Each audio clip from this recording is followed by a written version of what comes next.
कौन थे श्री कृष्ण? क्या थी श्री कृष्ण की असली पहचान? महाभारत के युद्ध में न जाने कितनी लीलाएं उन्होंने दिखाई।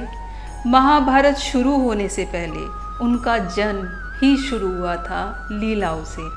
एक तरफ बांसुरी, दूसरी तरफ सुदर्शन चक्र, एक तरफ गोपियों के साथ रासलीला, दूसरी तरफ कुरुक्षेत्र का महासंग्राम। कौन थे ये श्री कृष्ण? क्या वो केवल राजा थे या सच में स्वयं परमात्मा? आज इस वीडियो में हम हर एक वो रहस्य जानने वाले हैं जो आपने पहले कभी ना सुना होगा। कृष्ण का जन्म कालरात्रि में हुआ, जब कंस के आतंक से पृथ्वी कांप रही थी। एक आकाशवाणी होती है, तेरा अंत 8वां संतान लाएगी। और फिर आती है वो 8वीं संतान, जिसे लेकर वासुदेव टोकरी में रखकर यमुना पार ले जाते हैं।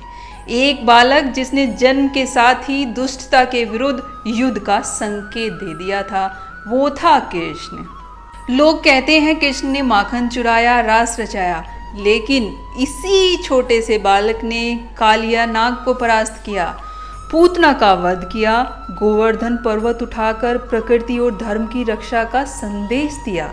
कितना ताकतवर था ये बालक। कृष्ण केवल दिव्य नहीं थे, वो दुनिया के सबसे चतुर रणनीतिकार भी थे। और ये किससे छिपा है कि महाभारत में जो भी हुआ वो सिर्फ कृष्ण के इशारों पर ही चल रहा था। उन्होंने शिशुपाल को 100 बार माफ किया।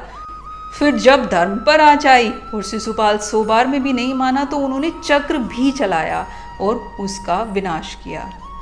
उन्होंने रुक्मणी को बचाया, रुक्मणी को बचाकर उससे विवाह किया, क्योंकि प्रेम को धर्म से ऊपर रखा।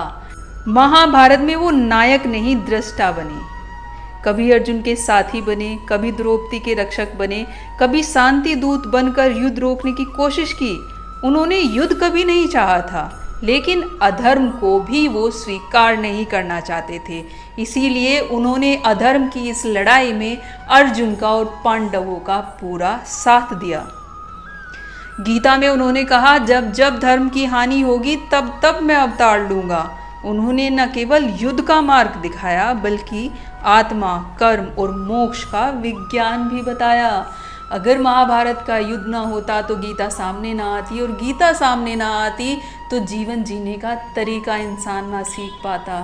इतने सालों के बाद भी गीता का एक एक श्लोक हमें जीवन को जीने की कला सिखाता है। और यही चाहते थे श्री कृष्ण कि किसी तरह ये मार्ग प्रशस्त हो। जिस मनुष्य रूप में उन्होंने इतना सब कुछ किया, उनका अंत इतनी आसानी से कैसे हो गया? उनकी मृत्यु मात्र एक तीर लगने से हो गई। एक शिकारी ने उनके पाँव में तीर मारा और श्री कृष्ण मुस्कुराए और शरीर त्याग दिया, पर आत्मा नहीं। उनका जाना भी एक संदेश था कि शरीर नश्वर है, लेकिन कर्म अमर है। मृत्यु तो निश्चित है, क्योंकि उन्होंने मनुष्य रूप में जन्म लिया है। तो जिसने मनुष्य रूप में इस पृथ्वी पर जन्म लिया है, उसका जाना तो तय हो, भले ही भगवान ही खुद क्यों ना मनुष्य रूप में इस धरती पर आ जाएं। आपको क्या लगता है, क्या कृष्ण केवल इतिहास थे जो आज भी हमारे अंदर जीवित है?